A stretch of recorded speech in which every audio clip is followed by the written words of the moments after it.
Eh bien, salut à tous, on se retrouve pour une nouvelle construction de mob. Allez, c'est parti!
Donc voilà, j'ai fini de construire la mock. Je vais donc maintenant placer les figurines. Allez, c'est parti!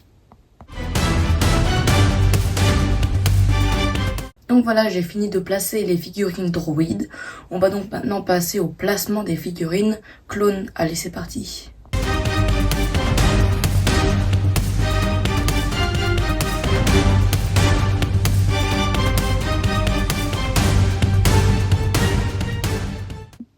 On se retrouve après donc la construction de cette mock qui m'a donc pris environ 1h30 à construire et dont je suis plutôt content. Donc on va commencer par la plage. Donc ici on peut voir l'eau et puis après un dégradé de couleur qui donc tombe sur le beige. On peut voir ici une mini figurine qui est donc qui a un soldat clone mort et donc il a une partie de son corps dans l'eau. Ici, le clone commandant qui dirige l'assaut de la base droïde. On peut observer ici un clone qui est en train de se faire pulvériser par le STAP. Ici, un droïde qui s'est fait complètement détruire par un clone. Ensuite, on peut aussi voir ce clone qui est prêt à monter pour tenter d'aller combattre sur la base. Et enfin, ici, un autre clone qui s'apprête à détruire l'araignée droïde, qui veut aussi, encore une fois, détruire les clones. Ensuite, sur la base droïde, on peut donc observer un sort de motif que j'ai voulu représenter, que je trouve très sympathique, qui utilise donc des pièces comme ça en bouclier, en dark bluish gray. C'est assez sympa le motif que du coup ça représente. Et ici plusieurs droïdes en train de défendre la base. Ici il y a donc une technique assez compliquée. Je vais essayer vous de le montrer. Hop là, je vais retirer ça. Hop. Voilà.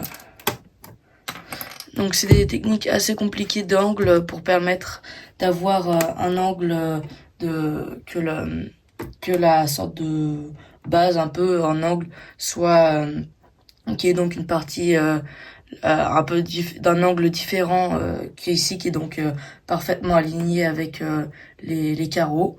Donc c'est assez compliqué à réaliser. Puis ici on peut voir que j'ai mis des pièces comme ceci, qui permettent donc d'avoir que ça se devienne tout plat en fait, que ce soit complètement aligné encore une fois avec la base. Et je trouve ça vraiment très joli. J'en suis très fière d'avoir pu réaliser cette technique qui est encore une fois assez difficile. Voilà. Après, je n'ai pas grand chose à dire en plus de ce mock ou de cette mock, comme vous préférez. Encore une fois, j'en suis vraiment très content. Peut-être je manque encore une fois de dark gray, de dark tan et un peu de tan pour que ça soit un peu plus joli. Mais sinon, c'est plutôt très sympa. Donc n'hésitez pas à liker, commenter et vous abonner. Ça ferait hyper plaisir. C'était Xremax. Au revoir à tous.